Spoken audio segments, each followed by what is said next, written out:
Hello, good morning, good morning. Ayan guys, yan ang pasalubong sa akin mga bisita ko. Ayan. Ang daming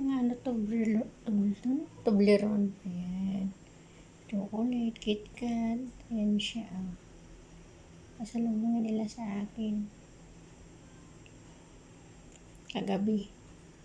Kasi pumunta sila ng bisita. Itong lapstop na yun, hindi ko ano yan. Pero salamat sa nagbigay. Pasalubong ng bisita. Ang ganda ito. Oh, yun. Ito. Chocolate. Wala ito chocolate. Ayan. Ito yung chocolate. Ayan guys. Ito pa. Kakainin ko mamaya. Thank you. Bye.